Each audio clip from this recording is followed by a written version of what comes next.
네, 안녕하세요. 오늘은 11월 14일 세계 당뇨병의 날을 기념하여서 비욘디에서 대한당뇨병학회와 함께 특별한 라이브를 준비를 했습니다. 저는 진행을 맡은 비욘디 PD 최희선이고요. 오늘은 당뇨병의 최신 치료와 함께 임상시험에 대해 또 자세히 알아보고 여러분들의 궁금증을 해결하는 시간 가져보도록 하겠습니다. 이 분야의 전문가 대한당뇨병학회 전숙 교수님 모셨습니다. 교수님 안녕하세요. 네, 네. 안녕하세요. 네, 안녕하세요. 교수님 코로나 네. 걸리셨다고 들었는데. 예. 이번에도 너무 힘드네요.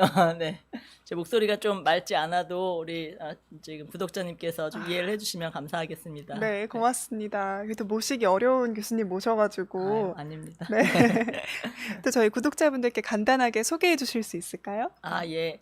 저는 이제 경희대학교 병원 내분비대사내과에서 진료를 하고 있는 전숙 교수입니다. 그리고 지금 대한당뇨병학회에서 식품영양위원회 이사 맡고 있고요. 이제 그 외에 다른 위원회들 맡아서 좀 환자분들의 당뇨병 치료를 좀 잘할 수 있는 학회 일도 이제 같이 돕고 있습니다. 네, 이렇게 오늘 만나 뵙게 돼서 네, 반갑습니다. 감사합니다. 오늘 어쨌든 그 당뇨병이란 어떤 질환이고, 그리고 최신 치료들 어떤 것들이 있고, 임상시험 진행되는 현황까지도 자세하게 알려주신다고 합니다. 저 도움이 많이 되실 것 같은데요. 오늘 준비해 주신 강의 진행해 주시면서 네. 이야기 나눠보면 될 것 같습니다. 네. 제가 준비한 자료를 이제 보여드리도록 하겠습니다. 아까 사회자님께서 말씀해 주셨는데요. 내일이죠. 이제 11월 14일이 이제 이런 세계보건기구와 국제당뇨병 연맹이 제정한 세계 당뇨병의 날이 되겠습니다. 그래서 올해는 아주 의미 있게 청와대에서 이런 청와대 푸른빛 점등식이라고 하는 매년 하고 있는 행사를 좀 청와대에서 진행을 하게 되고 있고요. 완전 환자분들도 또 이제 관심 있는 분들도 이런 내용들이 진행이 되고 있다라고 알고 계시면 좋을 것 같습니다. 11월 14일은 이제 당뇨병에 있어서 가장 중요한 치료 중에 하나인 이제 인슐린이라고 하는 그런 호르몬을 처음 발견한 벤팅이라는 박사의 이제 생일이어서 그걸 기념해서 이렇게 이제 세계 당뇨병의 날이라고 지정을 하고 있습니다. 제가 오늘 이제 당뇨병과 그다음에 이제 임상 연구에 대해서 말씀을 드리고자 준비를 하였습니다. 아마 당뇨병은 우리나라 여러 이제 국민들이 다 이제 알고 계실 것 같아요. 그렇지만 오늘 잠깐 이제 정리를 해보도록 하겠습니다. 당뇨병이 어떤 병인가? 우리 사장님은 당뇨병 어떤 병이라고 알고 계실까요? 혈당 조절이 잘 안 된다, 이렇게만 알고 있습니다. 그러니까 혈당 조절이 잘 안 되는 병. 네. 이게 당뇨병이다. 이제 고혈당을 의미를 하시는 것 같고요. 네, 이제 제가 말씀을 드리겠습니다. 사실 우리 몸이 저도 이렇게 말을 하고 있고 숨을 쉬고 있는데 이렇게 몸이 정상적으로 돌아가기 위해서는 우리 몸에 이제 모든 섭취한 그런 영양소들이 적절한 에너지로서 체내에 많이 잘 분포가 되어서 에너지로 이용이 되어야 이제 몸이 정상적으로 돌아가겠죠. 근데 특히나 많은 이제 이런 영양소 중에서 포도당이라고 하는 이런 에너지는 이제 세포 내로 들어갈 때 반드시 인슐린이라고 하는 호르몬의 도움을 받아야만 세포 내로 들어가서 에너지를 낼 수가 있습니다.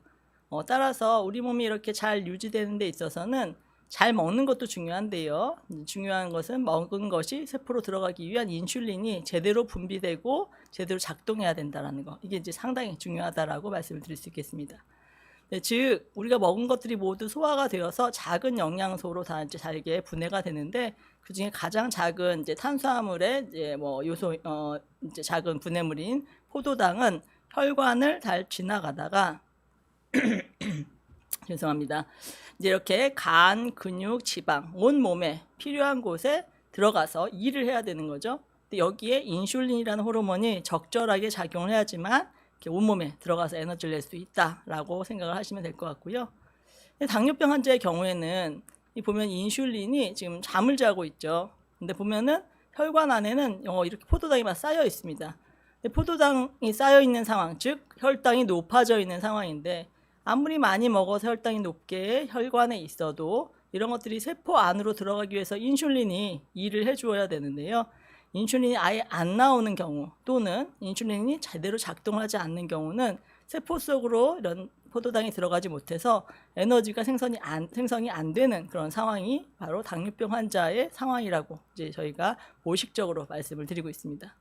즉 앞서 이제 죄송합니다. 직업병이어서요. 네, 우리 사회자님께서 말씀해 주셨는데 당뇨병의 정의는 물론 고혈당 맞습니다. 근데 고혈당 그 자체뿐만 아니라 이제 고혈당으로 인해서 일어나는 여러 가지 대사 질환을 다 이야기를 하고 있고요. 특히나 이제 고혈당이 혈관에 장기간으로 지속이 되면서 다양한 증상과 또 징후를 일으키고 또 이것이 결국에는 온몸에 합병증을 유발하는 데 영향을 미치는 그런 질환이다라고 알고 계시면 될 것 같습니다. 여기 간단하게 눈, 콩팥, 신경, 심혈관 이렇게 써놨는데 사실 이것들이 여기 기관들이 고혈당에 의해서 당뇨병의 합병증이 생기는 대표적인 그런 기관이다라고 알고 계시면 될 것 같습니다. 자, 그럼 당뇨병은 어떻게 진단하는가? 이제는 건강검진 다 하시고 계시기 때문에요. 다 알고 계실 것 같아요. 혈액으로 진단한다라는 걸. 예전에는 이제 소변으로 진단한다라고 생각하시는 분들도 있지만 당뇨병은 혈액으로 진단합니다. 근데 그러면은 증상으로 진단할 수 있는 건 아닌가요? 라고 말씀을 하시는 분들도 있어요. 근데 증상으로는 진단하지 못하는 게 당뇨병의 특징입니다. 즉 우리가 알고 있는 당뇨병의 큰 특징이 다음, 다뇨, 그다음 피곤하고 체중이 감소하고 이런 것들을 환자분들이 많이 말씀을 하세요. 근데 이렇게 증상이 나타나려면은 혈당이 거의 한 300, 400 이상, 아주 심한 고혈당인 경우만 이런 증상이 수반이 되고 대부분의 당뇨병 환자분들은 다 무증상이다, 증상이 없다라고 이해를 하시면 될 것 같습니다. 당뇨병의 진단 기준을 조금 이따 말씀드리겠지만 진단 기준만 약간 넘는 경우에는 아무 증상이 없죠. 따라서 본인이 당뇨병이 있는 걸 모르고 지금 이제 지나가는 경우가 많게 되고 따라서 모르고 있기 때문에 모르는 사이에 합병증이 발생하는 경우도 많다라고 얘기를 할 수 있겠습니다. 따라서 증상으로 진단할 수 없다라는 것이 특징이기 때문에 결국에는 혈당 검사로 진단을 해야 된다라는 것이고요. 혈당 검사의 종류는 3가지입니다. 공복 혈당을 기준으로 검사를 해서 진단할 수가 있고 당화 혈색소라고 해서 우리가 2개월에서 3개월간의 평균적인 혈중의 혈당을 반영하는 당화 혈색소로 진단할 수가 있고 조금 더 정확하지만 조금 이제 번거로운 그런 검사는 경구당 부화 검사라고 해서요. 75g의 포도당을 먹고 0분부터 30분 사이에 계속 간격으로 체열을 하여서 2시간째 혈당을 가지고 이제 우리가 당뇨병을 진단을 할 수가 있습니다. 이제 이걸 다 하면 제일 좋겠죠. 왜냐면 그럼 좀 더 자세한 그런 혈당 상태와 또 인슐린 분비 기능 상태, 저항성 상태도 알 수 있기 때문에 다 하면 좋겠지만 그래도 꼭 해야 된다라고 지금 여유가 없다라면은 공복 혈당과 당화 혈색소라도 하시면은 좋을 것 같습니다. 자, 그럼 당뇨병 어느 정도부터 당뇨병이라고 얘기를 하나요? 다들 궁금하실 텐데요. 이미 알고 계신 분들도 많이 있으실 거고요. 자, 우리가 정상의 기준은 아침에 일어나자마자 공복 시에 혈당을 재면 물론 저녁까지 잘 드시고 그 다음부터는 아무것도 안 드시는 최소한 10시간 이상의 공복 상태를 유지한 상태에서 아침에 일어났을 때 이제 100 미만으로 유지되는 게 정상 혈당입니다. 근데 당뇨병으로 진단되는 기준은 126부터 우리가 당뇨병입니다 라고 진단을 할 수 있는 기준으로 되어 있습니다. 자, 당부화 검사 2시간, 보통 식후 2시간인데 사람마다 식사를 하는 양이 다르기 때문에 결국 같은 양의 포도당인 75g 포도당을 준 시간으로부터 2시간 후 혈당이 정상, 당뇨병이 아예 없는 분들은 140 미만으로 떨어져야 되는데요. 당뇨병 환자분들은 200 이상인 경우를 당뇨병이라고 진단을 하고 있습니다. 따라서 본인이 검사를 하셨는데 공복 혈당이 126이 넘거나 당부화 검사 또는 집에서 식사하고 2시간 지났는데 늘 200이 넘는다. 그럼 당뇨병이 진단되거나 아주 의심을 해봐야 되는 그런 상황이고요. 또 하나 아까 2, 3개월의 평균 혈당 수치인 당화 혈색소도 당뇨병을 진단하는 그런 방법으로 활용할 수가 있겠는데요. 정상은 5.6 아래입니다. 5.6%까지를 정상으로 하고요. 그 다음에 이제 6.5%부터는 우리가 당화 혈색소 6.5면은 당뇨병이 있습니다라고 진단을 하는 그런 기준이기 때문에 정상과 당뇨병의 진단 기준을 잘 알고 계시면 환자분들께서 이제 검사했을 때 내가 어느 상태인지를 보고 의사 선생님들하고 적절한 진료를 받으실 수 있겠습니다. 여기 보시면은 이 사이에 대해서 우리가 이제 언급이 없는데요. 이제 아직은 당뇨병은 아닌데 정상도 아니다. 공복 혈당이 110이 나왔네. 건강검진에서 많이 이제 그렇게 결과를 가지고 오시는 분들이 많고 당화 혈색소도 5.6보다는 좀 높아서 5.8인데 아직 6.5는 아니다. 이런 경우, 즉 이 사이에 있는 경우가 있을 수가 있습니다. 이 상태를 저희가 당뇨병 전 단계 상태라고 이야기를 하고 있는데요. 이제 당뇨병 전 단계 상태라는 것은 아직 당뇨병은 아니지만 기준상으로 당뇨병 바로 가기 직전, 그러니까 정상도 아닌 상태예요. 보통 당뇨병의 진행 자체가 정상으로부터 전 단계를 거쳐서 당뇨병으로 진행을 많이 하기 때문에 아직은 당뇨병은 아니지만 좀 당뇨병이 될 가능성이 높은 상태라고 이해를 하시면 될 것 같고요. 또 하나 중요한 것은 실제 전 단계인 줄 알고 있었는데 아까 말씀드린 75g 그 당부화 검사를 하시면은 실제 숨어있던 당뇨병인 경우가 10명 중에 3명 이상입니다. 따라서 전 단계라는 의미는 이미 나이가 당뇨병이 있을 수도 있구나 또는 고위험 상태구나라고 이제 생각을 하시고 관리를 해야 된다라는 말씀이고요. 당뇨병 전 단계에 있는 분들을 좀 아무런 이제 중재 또는 이제 열심히 생활 습관을 이제 교정하거나 하지 않으시면은 1년에 10명 중에 적게는 5명, 많게는 15명 이상은 실제 당뇨병으로 변하게 됩니다. 즉 이런 분들이 계속해서 5년 이상 가면은 10명 중 50명 이상, 다 반 이상은 당뇨병이 된다라고 생각하는 그런 상황이다라는 것이고요. 전 단계 기준은 아까 말씀드린 공복시 혈당으로 해서는 100에서 125 요 사이에 있으시면 당뇨병 전 단계 중에 공복 혈당 장애라고 얘기를 하고, 그리고 2시간, 그러니까 식후 2시간 또는 당부화 2시간 혈당이 140에서 199 이렇게 나오면은 내당능 장애에 해당하는 당뇨병 전 단계구나라고 생각을 하시면 되겠습니다. 당화 혈색소라도 알 수 있는데요. 혈색소로도 5.7부터 6.4까지 나오면 우리가 당뇨병 전 단계다라고 생각을 하시고 관리가 필요하다라고 생각을 하시면 될 것 같고요. 여기서 보시다시피 사실 125와 126 얼마나 큰 차이가 있을까요? 6.4와 6.5 사실 아주 큰 차이가 없습니다. 즉 당뇨라는 게 이제 무자로 딱 자를 수 있는 게 아니라서 좀 더 진단 기준에 가까워진다는 의미는 당뇨병과 거의 가깝다라고 생각을 하시고 관리를 하셔야 되는 상태다라고 이해를 하시면 좋겠습니다. 자, 당뇨병은 왜 치료하는지 우리 사회자님. 네, 아까 합병증에 대해서 좀 얘기해 주셨잖아요. 네네네. 네. 그럼 그게 무서워서 당뇨병을 관리해야 되지 않나 이런 생각이 들었습니다. 맞습니다. 너무 잘 대답을 들었나요? 네, 잘 들으셨어요. 아주 잘 들으셨습니다. 왜 치료를 해야 되는지에 대해서 말씀을 드릴게요. 일단 당뇨병을 치료하는 큰 목적 중에 하나는 생명과 관련되어서 당장 문제가 일어날 수 있는 급성 합병증, 즉 아주 심한 고혈당이 생기면요, 이제 사람의 목숨에 문제가 생길 수가 있는데 고혈당성 혼수나 케토산 혈증, 또 저혈당도 이제 위험할 수 있죠. 이건 치료를 하는 과정에서 이런 생명과 관련된 급성 합병증을 예방하기 위해서 치료를 해야 되고요. 두 번째가 만성 합병증입니다. 근데 만성 합병증이 우리 몸의 전신의 혈관에 다 생길 수 있다라고 말씀을 드렸는데 특히나 미세혈관 합병증으로는 눈, 콩팥, 신경, 대혈관 합병증으로는 심혈관 질환, 뇌졸중, 말초혈관 질환, 좀 더 큰 혈관에 생긴 합병증이고 이런 것들이 당뇨병의 대표적인 합병증이어서요. 이런 합병증을 예방하기 위해서 우리가 혈당을 잘 관리를 해야 된다, 혈당을 잘 치료해야 된다라고 얘기를 하고 있습니다. 그런데 당뇨병이 있으면 이런 걸 관리하기 위해서 그러면은 혈당만 치료를 해야 되느냐? 그렇지 않다라는 게 또 문제예요.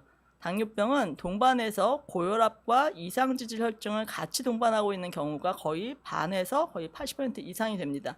근데 이 모두가 혈관 질환, 특히나 대혈관 질환을 유발할 수 있는 또 하나의 위험 요소이기 때문에 혼자 혈당만 잘 관리해서 되는 게 아니라 혈압, 이상지질 혈증, 또 흡연에 대한 것 금연하셔야 된다는 거죠. 비만, 이런 것들을 다 포괄적으로 치료를 해야 된다라는 것이고 이게 모두 다 당뇨병과 관련된 합병증을 예방하기 위해서 우리가 치료를 해야 된다라고 말씀을 드릴 수 있겠습니다. 급성 합병증은 아까 말씀드린 것처럼 이제 보통 인슐린이 아예 안 나오는 일형 당뇨병에서 많이 생기는 케토산 혈증이라는 것이 있고요. 몸이 식초처럼 이제 피성분이 산성으로 변하는 아주 심한 고혈당 400에서 600 정도 동반하면서 있을 수 있고요. 그보다 더 높은 혈당, 저희는 2000까지 혈당이 높아지는 환자분들도 경험한 적이 있었는데요. 당연히 의식을 잃고 응급실로 실려 오셨어요. 고삼투압성, 고혈당성 혼수 상태, 2형 당뇨병 환자분한테서도 많이 나타나는 그런 급성 합병증 상태입니다. 환자분들이 치료를 하다가 이제 인슐린을 맞거나 약을 드셨는데 식사를 제대로 안 하시거나 이런 경우에는 오히려 혈당이 너무 떨어지는 경우가 생길 수 있고 이런 것들 때문에 또 의식을 잃고 오시는 경우도 있는데 이것도 당뇨병과 관련되어서 치료 중에 나타나는 급성 합병증 중에 하나라고 생각을 해서요.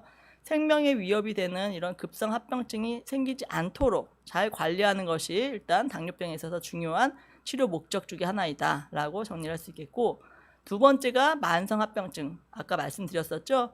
미세혈관과 대혈관. 근데 우리 몸에 혈관이 분포하지 않는 곳이 없잖아요. 그러니까 전신에 다 문제가 있다라는 것이고, 미세혈관은 이제 이렇게 눈에 잘 보이지 않을 정도로 작은 혈관들인데, 눈의 망막, 이제 콩팥, 그다음에 여러 신경.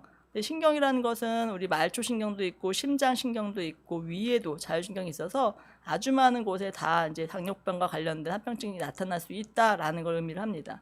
두 번째 대혈관은 좀 눈에 보일 수 있는 큰 혈관들인데 이제 우리 무서워하는 중풍이라든지 뇌경색, 또 심근경색 협심증, 또 말초혈관 질환 이런 것들이 대표적인 대혈관 합병증이고, 이 당뇨병과 관련해서 이런 합병증들이 다 생길 수 있다라는 것이 상당히 시사하는 바가 크겠죠. 즉 당뇨병을 관리하는 것은 고혈당 자체의 문제가 아니라 전신에 있는 합병증을 관리하는 거랑 똑같다라고 생각을 하시면 되겠습니다.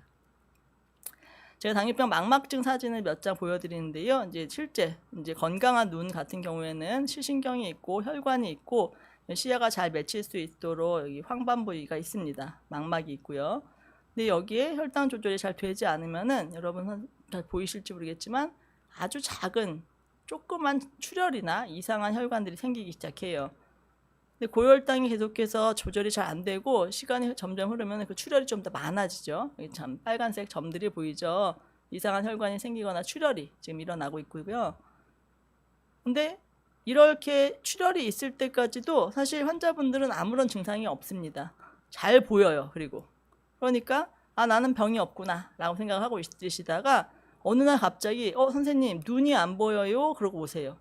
그래서 찍어보면은 시야가 잘 맺혀야 되는 이런 황반 부위가 완전히 뽀얀 어떤 이물질로 꽉 차 있죠. 즉 반복적으로 출혈이 되다가 결국 망막 자체가 손상이 오는 이 시점이 되어서야 잘 안 보이니까 합병증이 생겼나 보다 하고 무서워서 오세요. 근데 사실 그 전부터 합병증이 계속 진행이 되고 있었다라는 것을 얘기를 하고 있습니다. 그래서 당뇨병 합병증 중에 대표적인 것이 망막증인데, 망막증은 우리가 증상이 있을 때는 이미 다 손상이 많이 진행된 상태다라는 것을 알고 계시면 좋겠고요. 그래서 정기적으로 검사하는 것이 필요하다는 것이고, 자, 그 다음에 무서운 게 콩팥 합병증이죠. 콩팥은 우리 몸에 혈액에 있는 노폐물을 걸러주는 가장 중요한 기관 중에 하나인데요. 정상 콩팥에 비교하여서 당뇨병 조절이 안 되신 분들의 콩팥은 다음과 같이 제가 쉽게 설명해서는 이런 노폐물을 거르는 체의 역할을 이렇게 체가 꽉 막혀가지고 잘 못한다라고 이제 쉽게 말씀을 드리는데, 즉 노폐물이 걸러지지 않기 때문에 결국 그로 인해서 인공 혈액 투석과 같은 이런 치료가 필요한 상태까지 되는 것이 당뇨병 콩팥병증의 가장 말기의 그런 이제 진료 상태가 되겠습니다. 당뇨병 때문에 콩팥에 의해서 콩팥이 망가지면서 인공 혈액 투석을 해야 되는 분들이 20-30년 전에는 전체 투석하시는 분들의 한 10% 미만이었는데 지금은 거의 50% 이상의 환자분들이 당뇨병 때문에 혈액 투석을 하고 있다라고 알려져 있습니다. 우리가 왜 혈당을 잘 조절해야 되는지를 한 번 더 이제 얘기를 해주는 그런 부분이고요. 그 다음에 혈관이죠. 아까 말씀드린 대혈관. 정상적인 혈관은 이게 빵 뚫려 있는데 당뇨병 환자분들은 동맥경화증이 전신 혈관에 많이 진행을 합니다. 그래서 이미 당뇨병만 있고 심근경색증은 없었던 그런 환자를 하더라도 혈관이 심근경색증을 앓고 있는 사람하고 거의 비슷할 정도로 나쁘다. 그래서 당뇨병 환자는 심근경색증과 협심증의 위험도가 매우 높다라는 것이 특징적이고, 또 하나는 통증이 우리 있으면 협심증이라고 생각하잖아요. 근데 통증이 없는 경우가 많아요. 그래서 나는 아픈 적이 없었는데요 그랬는데 결국에는 이미 다 심장혈관이 한 번쯤 막혔던 그런 환자분들도 있을 수 있다라는 것과 또 급사도 많이 있을 수 있다라는 것이 특징적이 되겠습니다.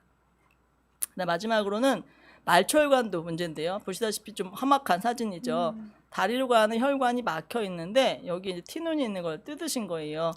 그래서 염증이 딱 생기면서 걷잡을 수 없이 이제 하루가 다르게 위로 염증이 올라가고, 혈관이 잘 순환이 안 되는 동맥경화증이기 때문에 괴사가 되고, 그래서 이분은 결국 이제 무릎 아래까지 절단을 해야 되는 그런 상황이 됐었던 환자들입니다. 당뇨병으로 인해서 생기는 대표적인 이제 말초혈관 질환이 이렇게 되는데, 조절이 잘 되면 우리 예방할 수 있어요. 근데 조절이 안 되면 급속도로 진행이 가능하다라는 걸 말씀을 드리고 있습니다. 당뇨병 치료는 이제 왜 치료해야 되는지 설명을 드렸는데요. 치료가 사실 간단하지 않죠. 왜냐하면 혈당만 조절해서 되는 게 아니라고 말씀드렸잖아요. 첫 번째 혈당 A1C, 그다음에 혈압, 그다음에 지질, 금연, 동맥경화증 치료, 생활습관 치료 다 같이 해야 된다라는 걸 강조를 드리고요. 근데 여기서 보시면은 운동, 약물, 식사요법 세 가지가 다 동시에 이루어져야 되는데 약물이 3분의 1밖에 또는 50% 이상을 차지하지 않아요. 결국 운동과 식사가 중요하다라는 걸 강조를 하고 있습니다. 네, 이제 우리나라 당뇨병 얼마나 많은지 잠깐 이제 짚어보겠습니다. 우리나라 당뇨병 환자가 지금 급증을 하고 있다. 지금 코로나 지나면서 여러분들도 체중도 한 3에서 5kg 늘고 또 그다음에 운동도 많이 못 하셨잖아요. 네. 실제로 국가 통계에서 이렇게 나오는데 제가 직접 보는 환자분들도 상당히 많이 고생을 하셨어요. 왜냐하면 체중 관리를 할 수가 없어서. 집에만 있으니까요. 그렇죠. 맞아요. 네, 또 단 것도 스트레스 받으면 많이 땡기잖아요. 맞아요. 그리고 그때 밖에 나가서 못 하고 하니까 배달 음식도 엄청 많이 시켜 음. 먹으면서 조절이 되던 사람들도 안 되기 시작했는데요. 그러면서 2020년 지나면서 당뇨병 입원율이 좀 더 증가했다라고 알려져 있습니다. 실제 30세 이상 성인의 6명 중에 1명이 당뇨병이 있다라고 알려져 있어요. 자, 남자는 좀 더 많아요. 5명 중에 1명. 여자는 7명 중에 1명이고 우리가 이제 고령화 시대를 넘어서 초고령화 시대로 가고 있잖아요. 현재 65세 이상 성인의 10명 중에 3명이 당뇨병입니다. 우리나라에. 워낙 많은 질환이어서 우리가 별로 이제 간과할 수도 있지만 사실 이분들이 잘 관리가 안 되면 아까 보여드린 여러 합병증들이 다 생길 수 있기 때문에 상당히 위험한 상태다. 그리고 전 단계 인구까지 포함하면은 당뇨병 인구가 지금 567만 명, 당뇨병 전 단계 아까 말씀드렸잖아요. 당뇨병 전 단계 인구가 약 1,500만 명이에요. 그러면은 5천만 명 중에서 2천만 명 정도가 당뇨병 또는 전 단계라는 건 사실 우리가 이걸 정말로 중요하게 생각하고 관리를 해야 된다라는 것을 의미를 하고 있습니다. 근데 이렇게 많은데 실제 당뇨병 조절이 정말 잘 되는 사람은 얼마나 되는지, 물론 고령화 시대가 되고 다양한 질환이 계시면은 혈당 조절을 엄격하게 하기 어려운 그런 상황이 생길 수 있어요. 그렇지만 이상적이라고 알려져 있는 당화혈색소 6.5 미만으로 잘 조절이 되는 환자가 4명 중에 1명밖에 되지 않습니다. 그 다음에 5명 중에 1명은 당화혈색소가 7, 8% 이상으로 더 적극적인 치료가 필요한 환자분들이 아직도 많이 존재한다라는 게 좀 창피하지만 또 우리나라의 상황을 보여주고 있습니다. 자, 당뇨병의 종류는 지금 제가 주로는 이제 2형 당뇨병을 말씀드렸는데 사실 종류가 많아요. 이제 인슐린이 갑자기 안 나오게 되고 주로 소아에서 먼저부터 생기는 1형 당뇨병. 그다음에 2형 당뇨병은 성인한테 생기면서 인슐린 분비능이 아예 없진 않고 저항성이 높은 대부분의 우리나라 환자분들이 95% 이상이 가지고 있는 2형 당뇨병. 그리고 다른 이유 때문에 생기는 당뇨병. 췌장에 질환이 생긴다든지 아니면 뭐 스테로이드나 이런 약물을 쓰다가 또 최근에는 이제 항암제 중에서 혈당을 올린 항암제들이 많이 있거든요. 그런 것들 때문에 생기는 이유가 있는 당뇨병. 그리고 임신 중에 생기는 임신 당뇨병, 이렇게 4가지가 있고 제일 많은 게 2형 당뇨병이고 이제 약제도 2형 당뇨병에 대해서 제일 많이 이제 개발이 되고 있습니다. 왜 혈당은 오르는 건가요? 아까 말씀드렸던 호르몬 뭐가 제일 중요하죠? 우리 사회자님. 네. 호르몬이요? 네. 우리 고혈당을 떨어뜨리기 위해서 제일 인슐린 호르몬. 그렇죠. 네. 다행이네요. 네.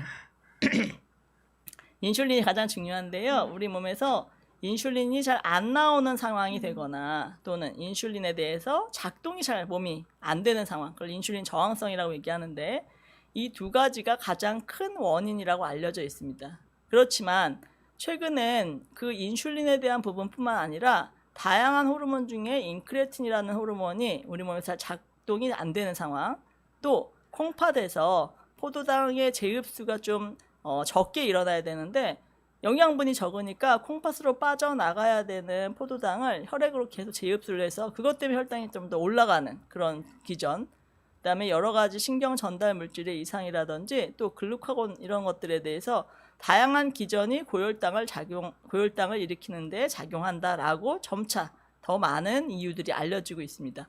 그 말은 혈당을 조절하는 데 있어서 한 가지만 타겟으로 치료한다고 되지 않는다라는 걸 의미하고요. 다양한 기전을 다 커버할 수 있는 그런 약들이 필요하겠구나.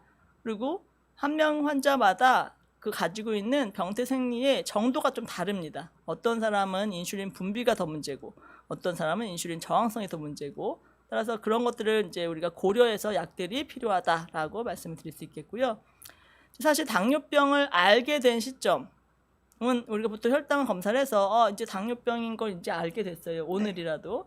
그러면은 제가 오늘 당뇨병이 시작된 건가요? 라고 생각할 수 있잖아요. 아, 그렇죠. 일단은 오늘 네, 진단받았으니까. 오늘 진단받았으니까. 네. 오늘부터 당뇨병이구나. 근데 아니라는 거예요. 음. 보통은 당뇨병이 시작되기 이전, 보통 5년에서 10년 전부터 비만이나 이런 이제 과체중과 관련하여서 우리 몸이 인슐린에 대한 반응도가 떨어지는 인슐린 저항성이 높아지는 상황이 되고 우리 몸은 그래도 혈당을 잘 조절해야 되니까 췌장에서 인슐린을 엄청나게 많이 만들어냅니다. 그래서 어떻게든 혈당을 끌어내리죠. 근데 그럼에도 불구하고 이 비만이나 이런 것들이 해결이 안 된다. 그러면은 몸에서 이제 더 이상은 난 인슐린 못 만들어내겠어. 그러면서 혈당이 확 올라가기 시작해요. 즉 이제 그러고 나서도 한참 있다가 우리가 혈당을 검사하기 때문에 결국 진단받은 시점이 오늘이라 하더라도 5년이나 10년 전부터 내 몸에서는 당뇨병이 되고 있었다라는 것을 여러분들이 기억을 하시면 좋겠고요. 그 말은 내가 얼마나 오랜 시간 동안 당뇨병을 모르고 있었는지 지금 알 수가 없잖아요. 그래서 진단받자마자 아까 말씀드린 합병증 검사를 해보면은 합병증을 이미 가지고 있는 분들이 30% 이상이에요. 나는 오늘 오늘 진단을 알았는데. 받았는데 네. 이미 그래서 합병증까지요. 이미 합병증까지. 근데 아까 말씀드린 것처럼 증상이 없다라고 말씀드렸잖아요. 네. 우리가 200, 300, 400 이렇게 넘어가야 증상이 생기는데 혈당 120, 130, 150으로는 증상이 없어요. 그 상태로 얼마나 오래 기간 동안 있었냐에 따라서 이미 합병증이 많이 발생이 된 분들이 있다라는 걸 기억하시고 그래서 2형 당뇨병 환자분들은 진단받자마자 본인의 합병증 상태를 다 확인을 해야 된다는 거예요. 그래야 치료를 하는 데 있어서 도움이 됩니다. 위험 인자는 물론 비만 중요하고요. 나이가 중요해요. 40세 이상 고령이 될수록 당뇨병이 많다. 아까 65세 이상에서 10명 중에 3명이라고 말씀드렸잖아요. 실제 우리나라 분석을 해봤더니 35세 이상부터도 좀 많이 생긴대요. 그리고 특히나 비만이나 다른 위험도가 높은 분들은 그 이전의 나이에서도 생긴다라는 것이고 그 위험 요소에 지금 제가 여기 나열한 당뇨병 가족이 우리 가족력 중에 많다. 또는 임신성 당뇨병 병력이 있거나 뭐 혈관 질환이 이미 있거나 고혈압, 이상 지질혈증만 있는 분들도 이미 당뇨병이 생길 가능성이 높다라고 알고 계시면 될 것 같고 또 이제 공복혈당 보통 검진해서 하잖아요. 공복혈당이 좀 내닦는 장애 전 단계에 해당한다라고 하는 분들은 당뇨병 가능성이 아주 높은 상태다라고 생각을 하시면 되겠습니다. 그러면 당뇨병은 전 단계가 있다 그랬는데 예방이 가능한지 좀 궁금해하시는 분들이 있어요. 네. 근데 실제로 예방은 가능합니다. 근데 100%다 예방되는 건 아니에요. 그 환자분이 어느 정도의 상태인지에 따라 달라지는데 그래도 지금까지 이제 미국, 중국, 핀란드, 우리나라도 지금 연구가 진행 중인데요. 가장 효과적인 방법은 체중을 감량하는 거. 이거는 과체중이나 비만인 전 단계 대상자를 얘기를 하는 건데요. 체중을 감량하고 열심히 운동을 하면은 그리고 이걸 유지하면 당뇨병을 좀 줄일 수 있다라고 이미 근거가 있습니다. 그리고 또 하나는 약물이에요. 당뇨병에서 치료하는 약제 또는 요즘 나오는 항비만 약제를 쓰면은 당연히 당뇨병을 좀 조절할 수 있다라고 되어 있습니다. 예방할 수 있다. 근데 이제 미리 약을 쓰는 게 예방일지 치료일지 사실 이건 조금 이제 논란의 여지가 있는 그런 상황입니다. 그렇지만 여러분들이 약 쓰지 않아도 많은 당뇨병 전 단계나 당뇨병 초기 환자들은 열심히 생활습관을 교정하고 그다음에 체중 감량하면서 당뇨병을 가는 걸 예방하고 있다, 하실 수 있다라는 것입니다. 자, 치료는 어떻게 해야 되는지에 대해서 좀 말씀드릴게요. 아까 약물, 식사, 운동 제가 이제 톱니바퀴처럼 돌아가는데 약물 되게 조그맣게 그려놨죠. 즉 식사와 운동에서 중요하다는 걸 강조하기 위해서 말씀을 드린 거예요. 식사법은 당뇨병에 좋은 식사가 무엇이 있나요? 나쁜 식사는 없어요. 근데 과식하는 거, 그 다음에 규칙적으로 먹지 않는 거 이런 게 나쁜 거고 그건 일반적으로도 나쁜 거 아닌가요? 그렇긴 한데 잘 지키기 쉽지 않은. 그렇죠. 네. 맞아요. 즉 특별한 식사가 있는 게 아니라 이제 건강식으로 먹는 게 당뇨식이다라는 것과 적절한 열량을 균형 있게 그다음에 규칙적으로 먹는 게 중요하다라는 거. 특별하게 어떤 음식을 먹어야 더 당뇨병에 좋다 이런 건 없다라는 걸 말씀을 드리고요. 운동은 이제 저희가 이제 간단하게는 식사 후에 하는 걸 권고하고 주 5회 이상 30분 이상을 하라고 말씀드리지만 개인이 가지고 있는 운동 능력, 심장 능력에 따라서 그거는 자 주치의랑 이제 상의를 해서 결정을 하시는 게 좋겠다라고 말씀을 드립니다. 그 다음에 이거는 좀 복잡하지만 대한당뇨병학회에서 2년에 한 번 진료 지침을 발간해서요. 우리 의사 선생님이나 환자분들한테도 같이 이제 공유를 하고 있는데 진단을 받자마자 당뇨병에 대해서 교육을 받아야 된다라는 걸 강조하고 있어요. 여러분들이 당뇨병이 어떤 상태인지를 알아야 당뇨병을 어떻게 관리하는지를 알아야 우리가 당뇨병 약을 한 가지라도 덜 먹을 수 있고 더 잘 조절할 수가 있는데 나는 교육받는 건 귀찮아요. 그냥 약만 지어주세요. 하는 분들이 많거든요. 그럴 것 같습니다. 네. 네. 근데 그런 분들은 대부분 약을 계속 늘려야 돼요. 관리가 안 되니까요. 네. 왜냐하면 아까 말씀드렸잖아요. 약은 거의 정말 50% 미만. 그러니까요. 네. 중요성이 그래서 적다. 네. 나머지 개인의 생활이 엄청나게 중요하다. 저는 인슐린을 되게 많이 쓰는 의사 중에 하나예요. 왜냐 인슐린 치료가 엄청 좋은 걸 알고 있고 좀 연구도 많이 해서. 근데 인슐린을 하루에 4번씩 쓰는 당뇨병 환자들 중에도 조절이 안 되는 분들이 너무 많아요. 근데 인슐린 말고 더 좋은 치료제는 없거든요. 근데 왜 그럴까요? 먹고 싶은 대로 드시고. 그렇죠. 운동 안 하시고. 네.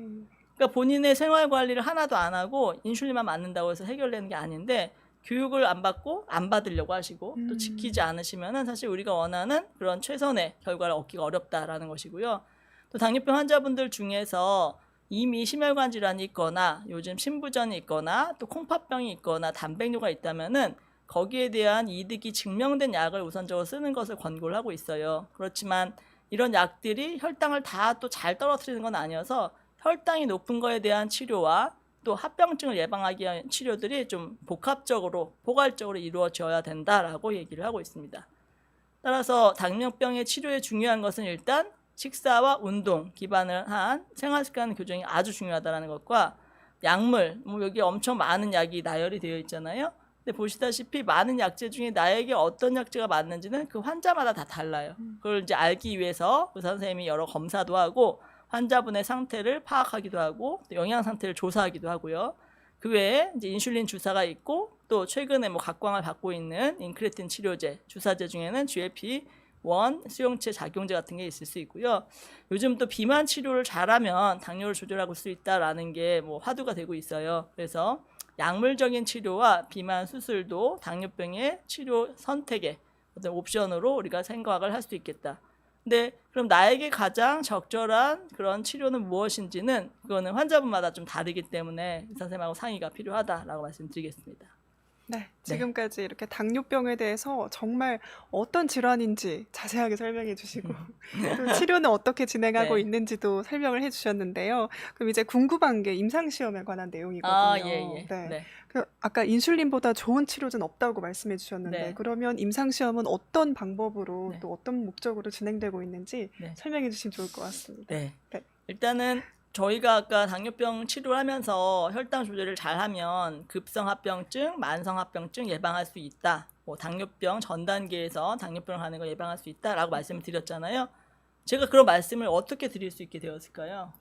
이미 수많은 임상시험을 그렇죠. 통해서요. 그런 임상시험이 없었으면은 저희는 당뇨병을 어떻게 치료해야 되는지 왜 치료해야 되는지 아직도 모르고 있었을 거예요. 그러니까 임상시험이 있었기 때문에 지금의 이런 치료 효과를 낼 수 있는 다양한 약제들이 활용이 되고 치료 목표도 결정이 된다라는 걸 한 번 더 강조를 드리고 있고요. 네.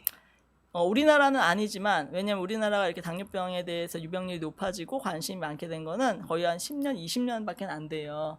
근데 예전에 우리 서구화가 먼저 된 그런 나라에서는 당뇨병이 더 많았었죠.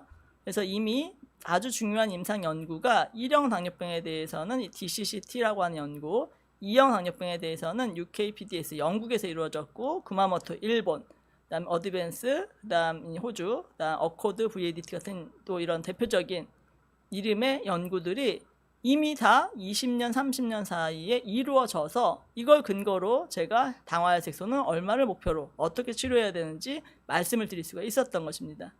특히나 혈당을 잘 조절하면은 진짜 망막증이 예방이 되나 잘 몰랐어요. 근데 1형 당뇨병 환자, 즉 인슐린 하나도 안 나오는 환자들이거든요. 하루에 4번 이상 인슐린 치료하거나 인슐린 펌프를 써야 되는 환자들이세요. 왜냐면은 혈당이 몸 안에 들어가야 되는데 인슐린이 없잖아요. 인슐린 바깥에서 줘야 되는 치료가 반드시 필요한 환자들인데 그분들한테 이전에는 이런 개념이 없었는데 임상 연구를 해봤더니 당화혈색소를 7% 정도로 잘 조절하니까 거의 10년 가까이 됐는데도 망막증이 거의 안 생기는 거예요. 근데 당화혈색소가 11%로 조절이 안 되면 불과 4, 5년 만에 환자분들의 거의 20% 이상이 망막이 다 망가진다는 거죠. 이걸 보고 당뇨병 환자분들이 혈당 조절이 잘 안 되면 눈에 문제가 이렇게 많이 생기는구나 라는 걸 알게 되었고, 적극적으로 7% 아래로 조절을 하는 것이 이 환자분들의 합병증을 예방할 수 있겠다라는 걸 이 임상 연구를 통해서 알게 된 겁니다. 두 번째는 이제 이런 2형 당뇨병에 대한 것들도 UKPDS라는 연구를 알게 되었는데, 1형 당뇨병, 2형 당뇨병 모두 우리 대조군과 실제 약제나 이제 이런 중제법을 사용한 이제 비교군을 비교해 보았을 때 두 군 간의 혈당 차이가 이 DCCT 연구에서는 1.8밖에 안 났어요. 2형 당뇨병은 불과 1%밖에 안 났어요. 근데 당화혈색소를 7로 맞추느냐 8로 맞추느냐 이 1% 차이가 얼마나 큰 차이를 나타내냐면은 망막병증을 이 7% 1%가 더 낮은 7% 이하로 맞췄을 때 망막병증을 거의 20%를 감소시킬 수 있고, 콩팥에 대한 병을 한 30% 이하로 감소시킬 수 있고, 이상으로 또 신경병증도 감소시키고 심혈관 질환도 거의 40%에서 16% 정도를 감소시킬 수 있다는 거예요. 즉, 이 1%를 잘 조절하는 것이 얼마나 큰 의미를 가지고 있는지를 그냥 모르죠. 임상 연구를 통해서 알게 된 거예요. 임상 연구는 당연히 환자분들이 참여를 해서 진행을 한 거고요. 자, DCCT 연구는요, 최장 21년까지 진행을 했어요. 상상이 되세요? 한 환자가 등록하셔서 20년 동안 이 연구를 해서 한 거예요. 그 연구를 통해서 우리가 이런 값진 데이터를 가지고 지금은 모든 1형 당뇨병 환자한테 활용하고 있는 거죠. 네. 특히나 초기부터 조절을 잘했던 분들을 나중에는 조절이 잘한 것이 합병증을 예방하니까 조절 안 하던 환자도 다 조절해야 되잖아요. 그래서 이제 연구 첫 번째 기간이 끝나고는 조절을 잘해요. 근데도 불구하고 처음에 조절을 잘했던 사람이 더 합병증이 예방이 된다라는 걸 알게 되었고, 자, 2형 당뇨병 환자의 가장 대표적인 연구가 영국에서 진행된 UKPDS 연구인데요. 총 4,200여 명을 대상으로 44년을 추적했어요. 44년. 우리나라에서 상상도 못하는. 자, 이 연구가 1987년에 처음 발표가 되었는데요. 그로부터 2021년까지 44년 동안 계속 추적 관찰을 했고요. 물론 그 중에 많은 분들이 돌아가시고 추적이 안 되고 해서 마지막에는 이제 484명으로 줄었지만, 이 연구를 통해서 적극적으로 혈당 조절하는 거 중요하다라는 걸 알게 되었고, 특히 10년, 20년, 30년을 지나면서 당화혈색소를 잘 조절한 그런 군이 당뇨병 관련된 모든 예후나 미세혈관, 심근경색, 사망 다 줄일 수 있다라는 걸 알게 됐고요. 특히나 당화혈색소를 20년 동안 이제 8% 동안 조절했던 분을 비교를 했을 때 당화혈색소 첫 10년간은 지금 8%, 그 다음엔 7%로 그래도 열심히 조절하니까 사망률을 한 6.6% 정도 줄이더라. 근데 처음부터 계속해서 7% 이하로 하셨던 분들은 8%, 이 1% 차이로 사망률을 거의 18% 정도 줄일 수 있었다는 얘기예요. 그래서 이런 연구들은 그냥 나오는 게 아니라는 거죠. 장기간의 연구를 했기 때문에 우리가 알 수 있다는 것이고요. 따라서 저런 연구들이 얼마나 중요한지, 그리고 환자분들 대상으로 하는 임상시험이 얼마나 중요한지가 당뇨병 파트에서는 너무너무 지금 대두가 되고 있고요. 다양한 임상 연구들이 지금 진행이 되고 있습니다. 그래서 제가 소개를 드리면, 아까 우리나라에도 많은 당뇨병 전 단계 대상자들이 있잖아요. 그분들이 실제로 제일 좋은 치료는 예방이에요. 당뇨병 되지 않도록. 그런 연구가 저희 국가 주도로 지금 진행을 하고 있고, 또 당뇨병의 질환의 경과를 좀 변화시킬 수 있는 연구가 있어요. 즉, 처음부터 아주 적극적으로 조절하면은 오히려 이제 약을 좀 줄이거나 그다음 약을 안 쓰고 조절을 하실 수도 있는 그런 방법들이 있거든요. 이제 환자분들이 처음부터 인슐린 쓰는 거 되게 싫어하시는데, 진단 초기부터 인슐린 적극적으로 써서 거의 정상 혈당에 맞출 수 있도록 하는 어떤 인슐린 치료나, 또 이제 아주 당뇨병 약제를 2제나 3제로 강력하게 쓰면은 그 다음에 오히려 좋아져서 췌장의 베타세포, 즉 인슐린 분비능도 개선되고, 또 환자분들도 이런 이제 동기부여가 되면서 더 잘 조절해서 오히려 약 하나도 안 쓰고 초반부터 이렇게 잘 관리되는 그쵸. 것들을 보면 더 이제 용기를 얻으셔서, 네. 제 환자들 중에서 많아요. 당화혈색소 처음에 막 15 이렇게 오셨는데 인슐린 4번 쓰고 엄청 3개월 만에 좋아지셔서 지금까지 약 하나도 안 쓰고 계신 분도 있어요. 네. 그 다음에 또 하나는 또 새로운 기존의 약제들이 나와요. 그럼 그 약제들에 대한 효과가 있는지, 부작용은 없는지, 이런 연구들이 지금 우리나라를 포함해서 전 세계적으로 진행이 되고 있고, 그 중에는 요즘 비만과 당뇨병을 함께 치료하는 약제 아주 핫하죠. 예, 맨날 이제 미디어에서 나오는데, 이런 약들도 당뇨병의 임상연구 분야 중에 하나이고요. 그 다음이 합병증을 개선하기 위한 연구예요. 앞서서는 혈당을 잘 떨어뜨리기 위한 그런 연구들을 소개드렸는데, 실제 아까 UKPDS나 또 DCCT 보시면은 합병증이 얼마나 좋아지는지에 대한 연구를 진행했잖아요. 네. 특히나 대혈관 합병증을 예방하기 위한 당뇨병 환자 대상 연구들, 또 단백뇨나 신장병이 진행하는 걸 억제하는 새로운 또 기존의 약제들, 그리고 신경병증에 대한 연구들. 근데 이런 것들은 다 환자분들을 대상으로 우리가 연구를 해서 알 수 있는 거지 그냥 알 수는 없거든요. 이런 연구들이 이제 뭐 당뇨병 학회를 통해서 또 이제 실제 연구자를 통해서 진행이 되고 있는데, 여기에 환자분들이 잘 참여를 해주셔야 더 좋은 그런 치료법이 개발이 된다라는 것입니다. 사실 1형 당뇨병 환자분들한테는 여태까지 좀 이 연구에 참여할 기회가 없었는데, 요즘은 워낙 기술이 발달하고 있잖아요. 따라서 1형 당뇨병 환자분들을 위한 새로운 펌프, 또 연소혈당 측정기와 연동된 펌프, 또 오히려 1형 당뇨병은 좀 자가면역 질환이긴 한데 그걸 억제시키는 약제들이 또 개발이 돼서 많은 연구가 시작이 되고 있어요. 근데 그 연구에 따라서 뭐 미국에서는 일부 뭐 FDA 승인을 받은 약들도 있고, 다 이런 것들이 새로 떠오르는 임상연구 당뇨병 관련 분야입니다. 네, 여기까지 이제 좀 소개를 드리고요. 네, 맞아요. 저는 그 단순하게 어떻게 하면은 당뇨병을 잘 치료할까 이거에 대한 임상시험만 생각을 했었는데, 굉장히 뭐 예방부터 그리고 네. 제1형 당뇨병의 신약까지 네. 다양한 분야에서 진행되고 있다는 게 놀라웠습니다. 알겠습니다. 그리고 또 이제 임상시험에 관련해서 좀 설명을 해주셨는데요. 제가 에피소드들도 네. 여쭤봤거든요. 네. 혹시 뭐 말씀해 주실 수 있는 임상시험 관련된 에피소드가 네. 있는지. 네, 제가 조금 준비를 네. 해봤는데요. 사실 임상시험에 대해서 에피소드는 이제 여러 가지 환자분들이 거부하는 이제 그런 경우가 많아서 더 많은 것 같아요. 일단 왜 거부를 하는가? 우리 나이를 환자분들은 가지고 테스트를 하나 이런 생각을. 마루타, 네, 마루타. 마루타에 대한 전형적인 게 용어가 있네요. 예, 너무 그게 또 강하신 것 같아요. 음, 그리고 내가 마루타냐? 그리고 나한테 가짜 약을 써? 뭐 이거는 뭐 받아들이기 어렵다. 또 시험약도 싫어하세요. 왜냐면 이거 아직 나와서 쓰는 약 아니잖아요.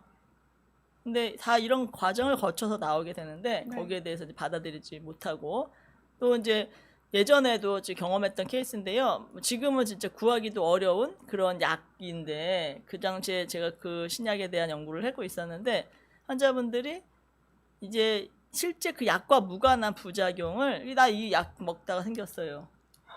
예를 들면 디스크가 터진 게 이 약 때문이다. 이렇게 해서 좀 많은 보상을 원하시고 이런 경우도 있었어요. 그래서 그런 좀 거부감에서 오는 에피소드들이 있다라는 것과, 또 하나 제가 우리나라에서 거의 한 뭐 15년, 20년 임상 연구하다가 해외에 연수를 가게 돼서 그 나라의 임상 연구를 또 직접 하게 되었는데, 우리나라만큼 이제 거부감이 심하겠지라고 생각을 했거든요. 근데 오히려 1형 당뇨병 환자분들을 장기 추적하는 연구였어요. 근데 그 환자분들한테 정말 이 손가락에서 체열을 피를 뽑는 걸, 혈당 뽑는 네. 거를 거의 5분에 한 번 하는 그런 연구 방법이 있어요. 하루 종일 한 10시간. 근데 엄청 힘든 연구예요. 5분에 한 번씩 계속 찌르고 이쪽에다가 뭐 혈당 주입하고 이쪽에다는 인슐린 주입하면서 계속 혈당 조절하면서 인슐린의 분비는 저항성 이런 걸 보는 그런 좀 복잡한 실험을 하는 연구였는데, 환자분들이 너무 그걸 다, 물론 보상이 있지만 네. 보상이 있어도 하기 싫잖아요. 그러니까요. 보상이 있어도 그 기간을 또 참고 한다는 그렇죠. 게. 예, 맞아요. 그래서 제가 어떻게 해서 이렇게 참여를 하시게 됐냐 그랬더니 환자분이 그러는 거예요. 내가 이렇게 해서 쌓여진 데이터들이 나중에 나 같은 사람들이 더 잘 조절하게끔 하는 어떤 과학적인 근거를 마련하는 거 아니냐.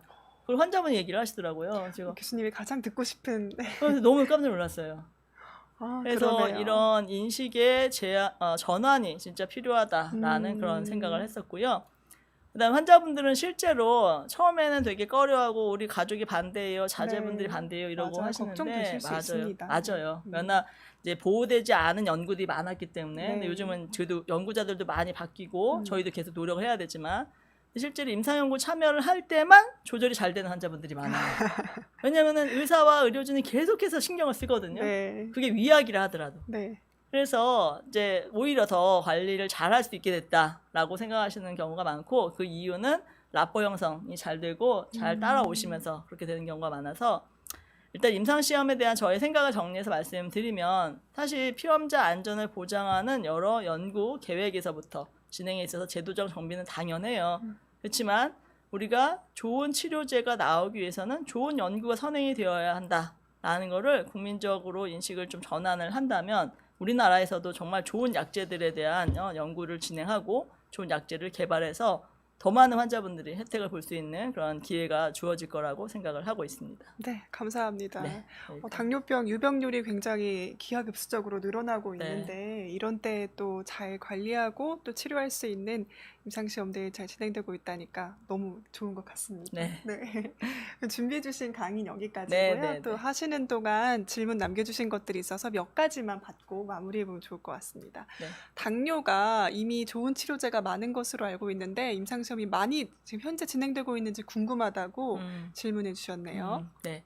아까 제가 이제 소개를 드렸었는데요. 임상 연구는 일단은 새로운 기전의 당뇨병 혈당을 낮추기 위한 치료제들도 개발이 돼서 임상시험 연구를 하고 있고 그다음에 기존의 약들에서 조금 더 개량해서 복약 순응도를 증가시키거나 하는 그런 약들도 다 임상 연구를 해서 효과를 증명을 해야 돼요. 네. 그러니까 지금 투여 편의성 등을 개선하기 위함만 되어 있는 건 아니지만 그 이제 목적 중에 하나는 투여 편의성도 있을 수 있다라는 것이고 그다음에 합병증을 예방하는 목적의 여러 약제들 그다음에 이제 뭐 예방하기 위한 약제들 다양한 목적의 임상 시험이 다양하게 지금 진행이 되고 있다라고 말씀을 드릴 수 있겠습니다. 네, 감사합니다. 한 가지만 더 해보면요. 쿠크프리님이 고지혈증, 혈압 동반된 경우가 많다고 말씀 주셨는데 하나의 약으로 여러 질환을 치료할 수도 있나요? 이를 위한 임상시험도 있나요?라고 네. 질문하셨네요.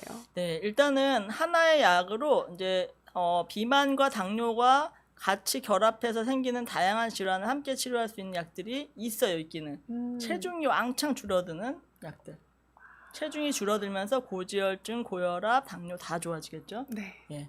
근데 이제 그런 약제들을 마주 복용도 쉽게 하고 이러지는 않기 때문에 이제 좀 장단점이 있고요. 요즘에는 고혈압 제가 아까 고혈압, 고지혈증이 있는 분들은 당뇨가 생길 가능성이 높다라고 말씀드렸잖아요. 저희 스승님께서 항상 말씀하셨는데 당뇨, 고혈압, 고지혈증은 형제랑 같은 존재다. 형제다. 네. 그 말은 부모님은 같아요. 아, 태어난 병이 순서만 생기는, 네. 달라요. 그러니까 얘 하나 생기면은 얘도 생길 가능성이 높은 상태이기 때문에 사실 다 같이 관리를 해야 된다라고 생각을 해야 되는데 최근에 이제 뭐 이런 그러면 세 가지 있으면 세 가지 약을 다 써야 되고 이러잖아요. 그러니까 그걸 조금 편하게 복용 순도를 높이기 위해서 A, B, C를 합해서 하나로 나오거나 A, B, C, D를 합해서 하나로 나오거나 이런 약들도 많아요. 그럼 결국은 하나를 먹어서 치료를 하는 거네요. 그렇죠. 네. 근데 그 하나를 먹어서 모든 질환을 다 완벽하게 치료할 수는 없어요. 네, 왜냐하면 아까 보셨다시피 당뇨병의 상태는 너무너무 다르기 때문에 하나로 해결해야 되는 환자분들이 많지 않다. 그렇지만 하나 안에 다양한 그런 치료 목적의 약을 복합적으로 해서 하나를 해서 좀 해결을 하고 그다음에 안 되는 건 더 추가적으로 하는 약들도 있다라고 말씀을 드릴 수 있겠습니다. 네, 고맙습니다. 네, 그러면 오늘 이렇게 해서 당뇨병의 최신 치료와 함께 임상시험에 대한 자세한 이야기 들어보았습니다. 네, 이런 임상시험에 관련한 정보를 제공받을 수 있는 곳이 있다 하더라고요. 아, 예. 저도 사실 이런 게 있으면 얼마나 좋을까라고 생각을 했었는데요. 네. 최근에 이제 국가에서 국가 임상시험 지원재단 네. 이런 걸 만들어서 우리나라에서 지금 진행하고 있는 다양한 임상 시험을 좀 소개도 하고 실제 환자가 참여할 수 있는 포털도 만들어서요. 거기서 정보를 얻을 수 있게끔 하는 게 있다고 하더라고요. 아마 혹시 사회자님 들어보셨어요? 네. 네, 들어보았습니다. 이제 한국 임상시험 참여 포털이라고 해서 그 사이트에 들어가시면 임상시험을 검색하고 또 참여 의향서도 작성할 수 있다고 하니까요. 한번 참고해 보시면 좋을 것 같습니다. 네. 사실 저희가 예전에 이런 걸 하기 위해서 사적으로 좀 회사하고 컨택도 하고 환자를 모집하기 위해서 엄청 노력을 많이 했었어요. 비용도 많이 들고 제대로 된 환자도 모집이 안 되고 해서 상당히 좀 이런 게 국가적으로 있으면 좋겠다라는 생각을 했었는데 사실 이게 국가에서 이런 걸 마련한다 그래서 저는 되게 기대를 하고 있습니다. 네, 맞습니다. 그러니까 어쨌든 교수님들의 짐이 좀 덜어진 거네요. 네.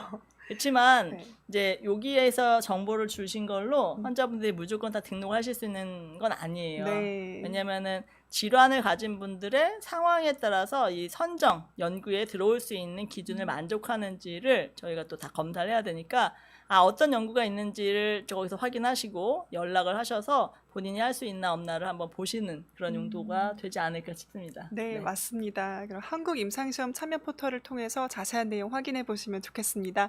그럼 오늘 라이브는 여기서 마무리하겠습니다. 시청해 주셔서 감사합니다.